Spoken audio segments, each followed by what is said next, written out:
Hi friends, today we are learning the concept of MCQ on consignment. Consignment की basic concept आपको पता होनी चाहिए दोस्तों। वीडियो देखने से पहले मैं आपको ये रिक्वेस्ट करूंगा, अगर आपने कंसाइनमेंट टॉपिक अभी भी नहीं पढ़े तो पहले आप उसको कंसेप्ट क्लियर कर लीजिए, क्योंकि एमसीक्यू समझने का मजा आपको तभी आएगा जब आपको कंसाइनमेंट के बारे में और उसके प्रॉब्लम्स के सोल्यूशन के बारे में डिटेल में जानकारी होगी। तो दोस्तों उम्मीद ये करूंगा मैं कि जो एमसीक्यूज जो बनाए गए हैं वो match the pair, fill in the blanks and multiple option के हिसाब से, ट्रू फॉल्स क्वेश्चन के हिसाब से जो कैटेगरीज होती है उसका एक मॉडल क्वेश्चन प्रोफार्मा किस तरीके से रहेगा, किस तरीके से क्वेश्चन हो सकते हैं, किस तरीके से उसके आंसर रहेंगे, इसको हम पढ़ने की कोशिश करेंगे। और उम्मीद यही है कि आपके ये सभी क्वेश्चंस की जो प्रिपरेशन रहेंगी वो आपके एग्जामिनेशन के हिसाब से काफ़ी हेल्पफुल साबित हो सकती है। और भी क्वेश्चंस आपको मिलेंगे इसके, बट इसके लिए आपको हमारी चैनल की मेंबरशिप ज्वाइन करनी पड़ेगी या फिर हमारे क्लासेस को ज्वाइन करना पड़ेगा। आपको और डिटेल में कंसेप्ट अगर पढ़नी है सब्जेक्ट के बारे में, एमसीक्यूज़ और एमसीक्यूज़ की सीरीज़ ज्वाइन करना है तो आप हमारे मेंबरशिप ज्वाइन कर सकते हैं, जिसमें आपको हमारे प्रीमियम वीडियोस अवेलेबल रहेंगे। सो देखते हैं दोस्तों क्वेश्चन लाइन बाय लाइन। पहला question, which of the following is a correct statement about the stock of on consignment. Consignment के स्टॉक के बारे में क्या जानकारी है और कौन सी सही है। It is shown on the credit side of consignment. Consignment के क्रेडिट में आता है क्लोजिंग स्टॉक, राइट है। It shows shown as asset in the balance sheet in a consignor book. Consignor के बुक में ये बैलेंस शीट में भी आता है, ये भी सही है। It is not recorded in a consignee's book. Consignee के बुक में क्लोजिंग स्टॉक की एंट्री नहीं होती, ये भी आपको पता है। मतलब इसका आंसर क्या रहेगा दोस्तों, all of the above statements are correct. A loss that is highly controllable और avoidable is referred to have. Highly controllable वो लॉस जो रिकवरेबल नहीं रहता, वैसे तो हम उसको कंट्रोल कर सकते कि वो ना हो, that is abnormal loss. Abnormal loss यानी वो लॉस होता है जो मतलब जैसे कि एक तरीके से गुड्स रास्ते में ठेफ्ट हो गए, लॉस इन ट्रांजिट, या फिर डिस्ट्रॉयड बाय फायर, या ऐसा कोई लॉस होता है जिससे हमारा गुड्स काफ़ी मतलब हैवी, मतलब उसको हम सेल भी नहीं कर सकते। इस तरीके से जो कैटेगरी में लॉस होता है उसको हम लोग एबनॉर्मल लॉस बोलते हैं। और एक नॉर्मल लॉस होता है दोस्तों। नॉर्मल लॉस मतलब क्या, कि जो नेचर ऑफ कम्युनिटी के हिसाब से होता है। जैसे कि अगर ऑयल का टैंकर है तो वो कहीं ना कहीं थोड़ा थोड़ा लीक होता है, जो लीकेज की वजह से जो लॉस होता है उसको नॉर्मल लॉस बोलेंगे। रेती का ट्रक होगा तो वो कहीं ना कहीं थोड़ा थोड़ा गिरते गिरते जाएगा, कोयले का ट्रक होगा तो थोड़ा थोड़ा गिरते जाएगा, या फिर लोडिंग अनलोडिंग में कुछ कहीं ना कहीं थोड़ा सा वेस्ट होगा, यानी उसको बोलते हैं नॉर्मल लॉस, जो जनरली नेचर ऑफ कम्युनिटी के हिसाब से होता है। तो यहाँ पे वो बोला है कि लॉस इज हाईली कंट्रोलेबल और avoidable is refer to as what, it is a abnormal loss. मैं चाहूँगा कि हर एक क्वेश्चन से आपको 4-5 क्वेश्चन और आगे की कंसेप्ट क्लियर करने की कोशिश करूँगा, तो आपने हर एक चीज़ें प्रॉपरली और कॉन्सेंट्रेट करके ध्यान में रखनी है। मैं बाकी सभी कंसेप्ट क्लियर नहीं कर पाऊँगा बिकॉज वीडियो काफ़ी लंबा हो जाएगा। जहाँ तक हो सके मैं कंसेप्ट क्लियर करने की अपने तरीके से पूरी 100% कोशिश करूँगा। तो आप भी उम्मीद करिए कि आपको ये समझने और कंसेप्ट क्लियर करने की कोशिश आपने भी करना है, ठीक। If del creditor commission is given, the consignee will be debit the amount of bad debt। अगर del creditor commission दिया हो तो कंसाइनी, del creditor के बारे में जानकारी दे दूँ आपको। del creditor commission कंसाइनी इसलिए चार्ज करता है ताकि वो अगर कोई मतलब बैड डेट क्रिएट होता है तो बैड डेट क्रिएट होगा तो वो कंसाइनी अपने ही हिसाब से डेबिट करेगा, यानी वो एक तरीके से कंसाइनर के हिसाब से वो एक मतलब सिक्योरिटी होती है कि उसको del creditor कमीशन दे दो, यानी उधारी का जो पैसा है वो वसूल करने का जो कमीशन होता है, क्रेडिट सेल का जो पैसा वसूल करने का जो कमीशन होता है, उस कंसेप्ट को del creditor कमीशन बोला जाता है जनरली। और उस टाइम पे अगर मान के चलो कोई क्रिएटर पैसे नहीं दे पाया और वो बैड डेट बन गया तो उसको del creditor कमीशन से मतलब माइनस किया जाता है, यानी कि आपका बैड डेट कंसाइनमेंट पे नहीं आएगा अगर हम del creditor कमीशन देते हैं तो। मतलब बैड डेट एडजस्टमेंट करने के लिए del creditor का यूज़ कर सकते हैं, बस इतना आप इन शॉर्ट एंड सिंपल ध्यान में रख सकते हैं। तो del creditor commission is given the consignee will be debit the amount of bad debt का कंसाइनर अकाउंट में तो होता ही नहीं है, कंसाइनर इसको अलाउ ही नहीं करेगा। कमीशन रिसीव्ड अकाउंट, जब कमीशन मिलेगा, जितना कमीशन मिलेगा उसमें से बैड डेट का अमाउंट क्या हो जाएगा, लेस हो जाएगा। ये कंसाइनी को बेयर करना होता है पूरा बैड डेट, अगर कंसाइनी del creditor चार्ज कर रहा है तो। ट्रेडिंग अकाउंट नहीं, डेटर अकाउंट, ऐसा कुछ नहीं होता। उसके बाद में which of the following account will be credited by the consignee when the sell the goods. जब गुड्स बेचता है तो क्या क्या क्रेडिट करता है, सेल अकाउंट। सेल अकाउंट में क्रेडिट तो होता नहीं है, सेल अकाउंट होता ही नहीं है। कंसाइनर अकाउंट क्रेडिट हो सकता है। कंसाइनर अकाउंट मतलब just like a consignment account, क्योंकि consignment in the behalf of, यहाँ बोला क्या गया है कि which of the following account will be credited by the consignee when he sell the goods. अगर वो कंसाइनी अगर गुड्स बेचता है तो वैसे तो गुड्स बेचने की एंट्री क्या होती है, consignee account debit to consignment account, but वो पैसा किसको मिलता है, एक तरीके से कंसाइनर को। और कंसाइनमेंट ये ओनर का होता है, यानी बिजनेसमैन का, जो मैन्युफैक्चरर ऑफ द गुड्स है उसको हम लोग कंसाइनर बोलते हैं यहाँ पे। तो कंसाइनर जो है उसके बिहाफ में जाएगा, मतलब ये उसके अकाउंट के क्रेडिट साइड में जाएगा, ठीक है, इसलिए कंसाइनर अकाउंट क्रेडिट बोला गया है। Which of the following is a correct journal entry in the book of consignee? In the book of consignee, concentrate consignee when he pay the expenses in respect of consignment. Consignment के खर्चे करते तो general entry अपनी वो होती है consignment account debit to consignee account, लेकिन consignee के बुक में एंट्री हो रही है, इसलिए कंसाइनी के बुक में कंसाइनी का नाम तो आएगा नहीं, और कंसाइनमेंट के जगह पे हम कंसाइनर यूज कर सकते हैं, यानी एज अ कंसाइनर ओनर के हिसाब से। तो कंसाइनर का account debit to cash account या बैंक अकाउंट लिख सकते हैं। ये एंट्री कंसाइनी के बुक में कमीशन के नाम पे होती है, ठीक है, अगर देखा जाए तो, यानी कंसाइनर का अकाउंट डेबिट होगा और cash account credit. Cash account क्यों लिखा गया, क्योंकि कंसाइनी के बुक में कंसाइनर का नाम नहीं आता, नहीं तो कॉमन एंट्री क्या थी, consignor account debit to consignee account. और कंसाइनर के बुक में अगर कमीशन की एंट्री करते हैं या खर्चे की एंट्री करते हैं तो उसकी एंट्री क्या होती है, consignment account debit to consignee account. थोड़ा कंसेप्ट है, ध्यान में रखना है, इसलिए मैं बोला हूँ कि आपको पहले चैप्टर अच्छे से पढ़ना पड़ेगा। अच्छे से पढ़ा है तो आपको एमसीक्यू बहुत अच्छे समझ में आएगा। अगर आपने अभी भी नहीं पढ़ा है तो प्लीज़ पहले वीडियो स्किप करिए, एमसीक्यू पढ़ने से पहले चैप्टर को की कंसेप्ट अच्छे से क्लियर कर लीजिए, तभी आपको एग्जामिनेशन के एमसीक्यू समझ में आएंगे और आप सॉल्व कर पाओगे। अदरवाइज आधा नॉलेज जहर के बराबर होता है। Which of the following expenses should not be taken into the account while calculating the value of closing stock on consignment? Consignment में क्लोजिंग स्टॉक जब निकालते हैं तो कंसाइनी के लिए रूल होता है वैसे तो, बट कुछ खर्चे नहीं लेते हैं। तो कौन से खर्चे नहीं लेते, फ्रेड बाय कंसाइनर ये आता ही है, इंश्योरेंस पेड बाय कंसाइनर ये भी आता है, carriage to godown paid, godown rate नहीं आता लेकिन कैरेज गोडाउन का तो आएगा, but selling and marketing expenses यानी सीधे सीधे रिकरिंग एक्सपेंसेस जो होते हैं वो नहीं आते, बात ध्यान में रखिए, ठीक है, बाकी सभी आते हैं। In consignment the ownership of the goods, consignment में जो ओनरशिप है, मतलब ओनर जो है वो किसके बिहाफ होती है, वो कंसाइनर के हाथ में होती है, बिकॉज कंसाइनी एजेंट होता है तो ओनर कौन हो गया, कंसाइनर। तो रेस्ट विद द कंसाइनर ये इसका आंसर रहेगा, बाकी ऑप्शन से कोई लेन देना नहीं है। Mister Arun of Mumbai consign goods to mister Sandeep of Nagpur, the following selected data is provided to you. आपको जो प्रॉब्लम दे रहे थे उस प्रॉब्लम में से कुछ आपको निकालने बोलेगा प्रैक्टिकल सेंस के क्वेश्चन इस तरीके से रहेंगे, आपको ध्यान में रखना है। गुड्स कंसाइन किया गया है 2000 यूनिट 100 रुपये के हिसाब से, गुड्स सोल्ड किया, देखो 2000 यूनिट भेजे गए थे कंसाइनमेंट पे और बेचा कितना उसने 1900, मतलब 100 का यूनिट का बैलेंस है, अभी 100 यूनिट बैलेंस है, उसका हम क्लोजिंग स्टॉक बोल सकते हैं, बट आगे देखते हैं। अनसोल्ड स्टॉक भी बोल रहा है वो कितना है कंसाइनी का 100 यूनिट। तो आपको यहाँ पे करना क्या है, नॉन रिकरिंग एक्सपेंसेस कंसाइनर के, नॉन रिकरिंग एक्सपेंसेस कंसाइनी के दिए है, recurring expenses paid by consignee दिया हुआ है, रिकरिंग तो आता है नहीं। Based on the data given about value of the stock on consignment, consignment पे वैल्यू, इसकी वर्किंग नोट होती है, मैं वर्किंग नोट आपको इन शॉर्ट इन बताता हूँ, जिन्होंने प्रॉब्लम सॉल्व किया उनको अच्छे से पता होगा कैसे करते हैं। बैलेंस कितना है पहले वो देख लीजिए, जितना बैलेंस यूनिट है बैलेंस यूनिट के हिसाब से होगा, यानी 100 यूनिट बैलेंस है, ठीक है, प्राइस भी उसका कितना है 100 ही दिया हुआ है, तो दैट बिकम्स 10,000, ये तो उसका कॉस्ट प्राइस हो गया। फिर इसमें प्लस होता है कंसाइनर के खर्चा और कंसाइनी का खर्चा, तो कंसाइनर ने कितना खर्चा किया है 2400, बराबर है, तो 2400 के हिसाब से सॉल्व करते हैं, तो 2400 को डिवाइड करेंगे हम कितने यूनिट से, 2000 से, मतलब 1 यूनिट का खर्चा मिल जाएगा, और हमें कितने यूनिट का निकालना है 100 यूनिट का, तो मतलब 120 ये हो गया कंसाइनर का खर्चा। उसके बाद में कंसाइनी के लिए निकालेंगे, कंसाइनी का कितना है 1600 रुपया खर्चा किया है कंसाइनी ने, नॉन रिकरिंग ही है, सो 1600 डिवाइडेड बाय 2000 यूनिट इंटू 100।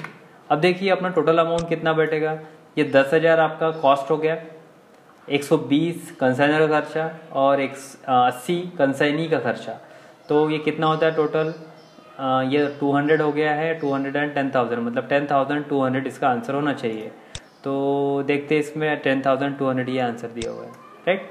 तो इस तरीके से प्रैक्टिकल बेस्ड क्वेश्चन भी आपको कैसे सॉल्व करना है ये भी मैं समझाने की कोशिश कर रहा हूँ। ऐसे ही एबनॉर्मल लॉस, ऐसा ही कंसाइनी का कमीशन, सरप्लस कमीशन वगैरह वगैरह की वर्किंग नोट आपको आ सकती है छोटे क्वेश्चंस के हिसाब से, लेकिन इसके लिए आपको प्रैक्टिकल नॉलेज होना बहुत जरूरी है। Then when consignor does not keep record of consignment related to the debtor, when जब कंसाइनर रिकॉर्ड मेंटेन नहीं करता है डेटर का, कब रिकॉर्ड मेंटेन नहीं करेगा? तो del creditor commission is not given to consignee, नहीं। जब डेल क्रेडिटर कमीशन नहीं देगा तो नहीं, जब डेल क्रेडिटर कमीशन देगा तो, क्योंकि कंसाइनी अगर डेल क्रेडिटर कमीशन ले रहा है, ठीक है, तो डेटर का अकाउंट हमारे मायने नहीं रखता। बिकॉज ऑफ अगर कोई बैड डेट रेडी होता है तो वो कंसाइनी ही बेयर करेगा उसके कमीशन से, मैंने आपको स्टार्टिंग में ही बताया है। A loss which occur due to the nature of causes, मैंने अभी थोड़ी देर पहले आपको ऊपर भी क्लियर किया था कि नेचर ऑफ कम्युनिटी जो लॉस होता है, due to the nature of product जो लॉस होता है उसको नॉर्मल लॉस बोलते हैं। Which is not available is known as what, that is a normal loss. Nature of community या due to the nature of the product, जैसे oil का problem हो, ऑयल का कंसेप्ट हो, तो ऑयल के कंपनियों में लीकेज होता है, ये एक नॉर्मल लॉस होता है। Which of the following is not credited to the consignment account, क्या क्रेडिट नहीं करते? क्लोजिंग स्टॉक कंसाइनमेंट के क्रेडिट में आता है, एबनॉर्मल लॉस भी क्रेडिट में आता है। कंसाइनिंग का कमीशन कंसाइनमेंट के क्रेडिट में नहीं आता, वो कंसाइनमेंट के डेबिट में आता है। स्टॉक इन ट्रांजिट जो है ये भी कंसाइनमेंट के क्रेडिट में ही आता है। Which of the following is not ध्यान रखना यहाँ पे, is not non recurring, not non recurring बोला है मतलब रिकरिंग के बारे में बोल रहा है। अगर वो ओनली नॉन रिकरिंग बोलता तो अलग बात होती, बट नॉट नॉन रिकरिंग बोला है, ध्यान में रखना। एक्सपेंसेस कौन से होने चाहिए? गो डाउन रेंट, ये रिकरिंग है। उसके बाद में loading charges paid by consignor, ये अलग है। फ्रेट ये जो है फ्रेट इंश्योरेंस, ये भी नॉन रिकरिंग है। और कैरेज पेड टू गोडाउन, ये भी नॉन रिकरिंग ही है। तो इसका मतलब रिकरिंग कौन सा हुआ? Godown rate. वो क्या बोल रहे हैं आपको? नॉट नॉन रिकरिंग मतलब रिकरिंग एक्सपेंसेस कौन सा है? रिकरिंग मतलब जैसे godown rate, advertisement, carriage outward and expenses related to sale, वो होते हैं रिकरिंग, ध्यान में रखिए।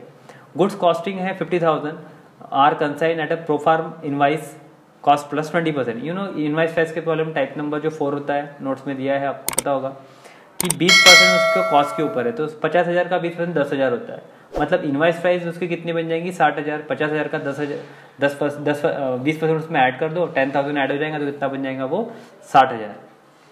जिसका आंसर 60,000 रहेगा। डायरेक्ट भी कैलकुलेशन कर सकते हैं आप। उसके बाद में consign is entitled to a 10% ordinary and 5% del creditor commission. If cash sale आपको दिया है 50,000, क्रेडिट सेल दिया है 20,000, तो टोटल कमीशन कितना रहेगा? देखो, अब कमीशन निकालने का भी तरीका होता है। कमीशन ऑर्डिनरी मतलब पूरे सेल पे ही होता है, और 5% कमीशन ये डेल क्रेडिटर कमीशन है, बट ये क्रेडिट सेल पे होता है। बट इसने बोला नहीं है, del creditor commission credit sale पे भी निकलता है और कैश सेल पे भी निकलता है, या ऑल सेल पे भी निकलता है, डिपेंडिंग ऑन कोई भी कमीशन कैसा बोला गया है। तो इसका टोटल हम अगर निकालते हैं तो कैसे निकालेंगे? कितना कमीशन, कितना अमाउंट है? 50,000 और 25 मतलब 75,000 का डायरेक्ट परसेंटेज निकाल लेना आपको, 10 और 5 15%, ठीक है। 15% आप डायरेक्टली निकाल लो, इसका आंसर 11,250 आना चाहिए।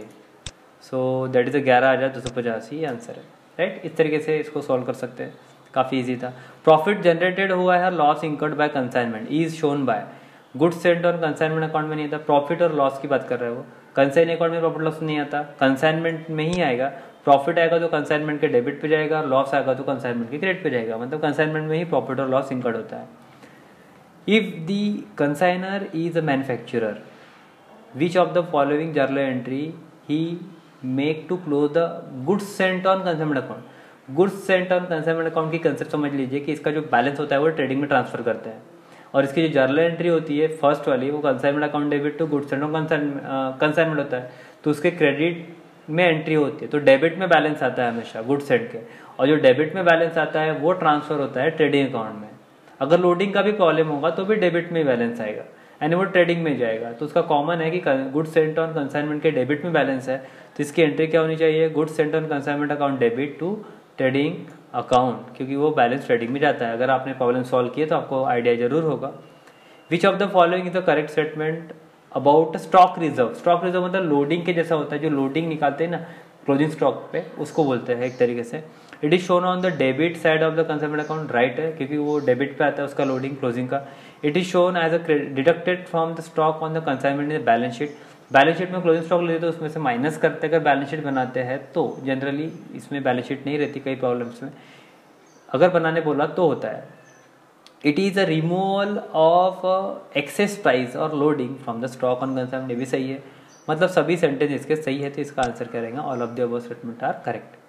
द रिलेशनशिप बिटवीन कंसाइनर और कंसाइनी, कंसाइनर कौन है, ओनर, और कंसाइनी कौन है, एजेंट होता है। तो एम्प्लॉयर एम्प्लॉय नहीं है, बिजनेस पार्टनर नहीं है, ओनर और सर्वेंट नहीं बोल सकते, ओनर है लेकिन सर्वेंट नहीं बोल सकते, लेकिन प्रिंसिपल और एजेंट 100% बोल सकते हैं। आपको ये भी देखना है कि एमसीक्यू में सिमिलरिटी के ऑप्शन होते हैं, बट उसमें से 100% कौन सा है वो भी ध्यान में रखना है। Consignee become consignor debtors when, debtor कब बनेगा, डेटर तब बनेगा जब गुड्स बेचते हैं, कि हम जिसको गुड्स बेचते हैं वो डेटर बन जाता है। तो क्लियर है कौन डेटर बनने वाला है, कंसाइनी बिकम, कंसाइनी बनेगा डेटर कंसाइनर का कब, जब गुड्स बेचेगा, शिपेड, रिसीव्ड और सोल्ड, सोल्ड वाला यानी सेल करेगा तभी बनेगा, कॉमन है। If no agreement regarding the responsibility of a loss exist between the consignor and consignee, the loss of goods resulting from accident, fire और theft, it will be borne by the. देखो अगर loss के बारे में, loss कौन bear करेगा ये बोला नहीं है, तो बाय डिफॉल्ट अपने अगर एबनॉर्मल लॉस सॉल्व किए होगे तो आपको पता होगा कि एबनॉर्मल लॉस में ट्रांजिट वाला लॉस और गोडाउन वाले लॉस में एक खर्चा हमेशा प्लस होता है, वो होता है कंसाइनर का, यानी उसके बारे में कोई एग्रीमेंट हो ना हो कंसाइनर रिस्पॉन्सिबल होता है। देखिए मैं सभी चीज़ें क्लियर करने की कोशिश कर रहा हूँ, वीडियो थोड़ा सा लंबा भी हो सकता है, इसलिए आपने थोड़ा ध्यान रखना है, थोड़ा सा फास्ट भी हो सकता है, तो आपने वीडियो की स्पीड कम ज़्यादा करके भी देख सकते हो। तो इसके लिए रिस्पॉन्सिबल कौन रहेगा, बोथ द कंसाइनी रेशो 1:1 नहीं, ओनली खाली कौन रहेगा, कंसाइनर, क्योंकि वही मेन होता है इसीलिए। Consignee's commission is stated as a consignment expenses, सही है। कंसाइनी का कमीशन ये कंसाइनमेंट का खर्चा होता है, इसका आंसर ट्रू है। कंसाइनी ये ट्रू फॉल्स कैटेगरी क्वेश्चंस में आएगा, ठीक है, यानी ट्रू फॉल्स कैटेगरी के मैं हर एक टाइप के क्वेश्चंस आपको समझाने की कोशिश करूंगा कि किस तरीके से होना चाहिए, ठीक है। Consignee taking ownership of the goods, consignee ownership नहीं ले सकता क्योंकि कंसाइनी ये एजेंट होता है, इसलिए ये इसका आंसर फॉल्स रहेगा। When valuing closing stock and abnormal loss expenses rule only for consignor, नहीं उल्टा है, जब क्लोजिंग स्टॉक या एबनॉर्मल लॉस कैलकुलेट करते हैं तो रूल खाली किसके लिए होते हैं, कंसाइनी के लिए जनरली, तो ये फॉल्स हो गया। Del creditor commission is calculate on, del creditor commission कहाँ पे निकालते हैं, कैश सेल पे निकालते हैं। क्रेडिट्स पे तो ज़्यादा से ज़्यादा 90% प्रॉब्लम क्रेडिट साइड पे ही रहता है, क्रेडिट सेल पे ही रहता है, बट बहुत तो कैश और क्रेडिट ये हो सकता है, क्योंकि कभी जैसे अभी ऊपर हमने 50 और 25,000 75,000 पे जो कमीशन निकाले वो पूरे इस पे निकाले, क्योंकि वहाँ मेंशन नहीं था, इसलिए कंडीशन के ऊपर डिपेंड करता है। But del creditor commission credit sale के लिए ज़्यादा से ज़्यादा रहता है। Del creditor commission is allowed to cover, क्या कवर करता है, बैड डेट, कॉमन है, जब भी बताया मैंने ऊपर भी क्लियर किया ये। Then which of the following item may be shown in account sale, account जब हम कोई भी गुड्स बेचते हैं तो सेल में क्या क्या शो करते हैं ये वो बोल रहा है। Bye type quantity of the goods, हाँ टाइप जैसे कितनी क्वांटिटी बेची है, कौन सी कैटेगरी की गुड्स है, ए क्वांटिटी बी क्वांटिटी, ऐसी कोई क्वांटिटी होंगी, टाइप्स ऑफ गुड्स होंगी तो वो बेची है, और कितनी क्वांटिटी में बेची है, यूनिट प्राइस कितना था सेलिंग वो भी मेंशन कर सकते हैं। कंसाइनी कमीशन एंड एक्सपेंसेस ये भी कर सकते हैं, मतलब इसका मतलब सभी आइटम आएंगे, यानी all item. Proforma invoice is a document is prepared by, proforma का इनवाइस यानी इनवाइस प्राइस जो होती है वो इनवाइस ये कौन बनाता है, ओनर बनाता है, यानी कंसाइनर बनाता है और कंसाइनी को बेचता है। तो यहाँ पे क्या रहेगा, consignor is send to the consignee, ये राइट है। कंसाइनी वगैरह ये तो कोई मतलब के नहीं पढ़ के, क्योंकि ओनर ही डिसाइड करता है कि सेलिंग प्राइस कितनी रहेगी, ये बात ध्यान में रखिए। Which of the following is a correct journal entry to record the loss incurred by consignment, अगर कंसाइनमेंट पे लॉस हो गया तो आपको पता है कि लॉस आपके हिसाब से किस साइड पे आएगा, इस साइड पे, बराबर है। इस साइड पे लॉस आएगा तो लॉस का अकाउंट डेबिट और कंसाइनमेंट का अकाउंट क्या होगा, क्रेडिट, क्योंकि क्रेडिट साइड में लॉस लिखते हैं। तो सिंपल सी बात है, profit and loss account debit to consignment account, ऐसी एंट्री होगी, कंसाइनमेंट क्रेडिट हो जाएगा। ओवर राइडिंग कमीशन मतलब सरप्लस कमीशन था। सरप्लस कमीशन भी हम पढ़ चुके हैं, याद होगा। सरप्लस कमीशन क्या होता है कि जब उम्मीद से ज़्यादा सेल किया जाता है, जैसे कि 15 रुपये की चीज़ बेचना है और उसने कंसाइनी ने उसको 16 रुपये में, 17 रुपये में, 20 रुपये में बेच दिया, मतलब ज़्यादा में बेचा है, तो वो सरप्लस की डिमांड करता है। या फिर कंसाइनी ने किसी स्पेसिफिक एरिया में, किसी स्पेशल जगह पे, यानी जहाँ मार्केटिंग नहीं होती, जहाँ प्रोडक्ट नहीं बिकता, वहाँ भी प्रोडक्ट बेचा है, तो उसको सरप्लस कमीशन मिलता है, तो ओवर राइडिंग कमीशन मिलता है। Achieving a specific sale volume और promoting an item is a specific area, ये एक पॉइंट हो सकता है। Selling goods in ordinary course of business नहीं, covering the bad debt losses ये भी नहीं। सेलिंग, ये पहला ऑप्शन सही है कि वो स्पेसिफिक जगह पे अगर गुड बेचता है और ज़्यादा सेल वॉल्यूम करता है, उम्मीद से ज़्यादा अगर सेल करता है, तो शायद हम उसको लेते हैं। No entries made for the loss and the amount of loss is absorb by the goods unit is this statement belong.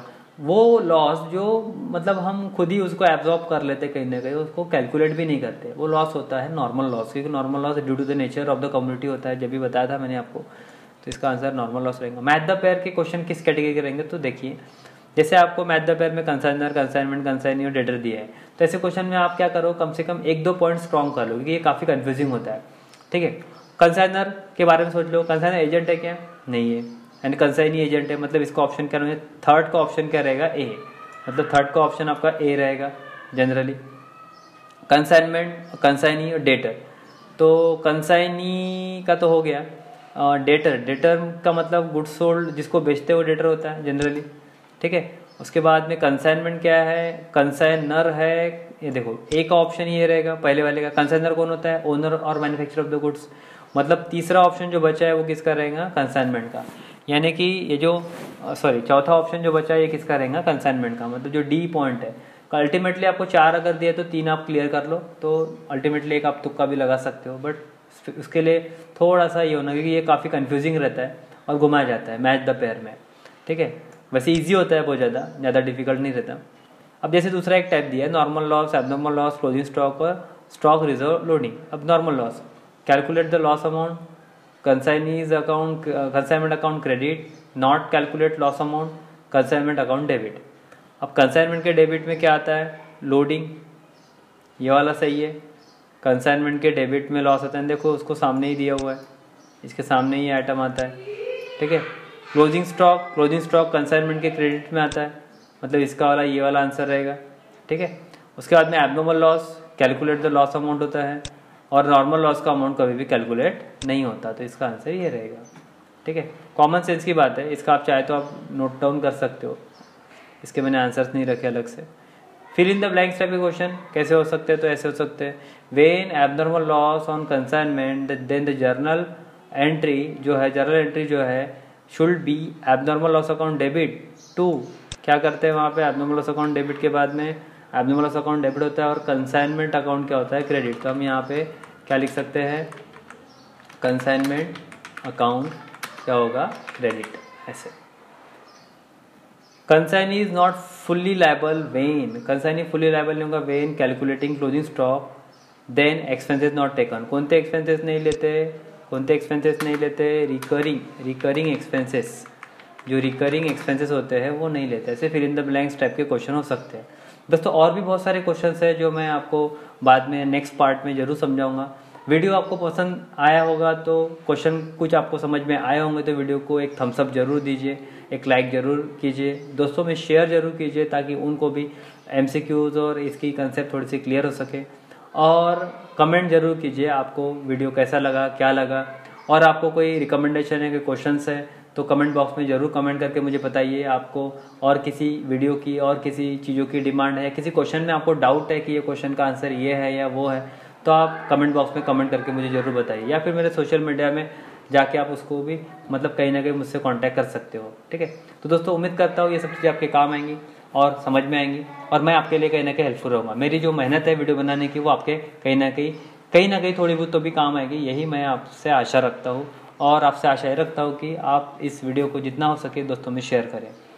Video के और भी जो पार्ट्स है वो आपको हमारे चैनल के प्रीमियम मेंबरशिप में मिलेंगे, जो आपको मेंबरशिप ज्वाइन करने के बाद मिल सकते हैं, या फिर क्लासेस में बहुत सारे एमसीक्यू सीरीज रहेंगी बाद में एग्जामिनेशन के टाइम पे, वो भी आप ज्वाइन कर सकते हैं। तो दोस्तों मिलते हैं नेक्स्ट टाइम नेक्स्ट के साथ, तब तक जय हिंद जय भारत।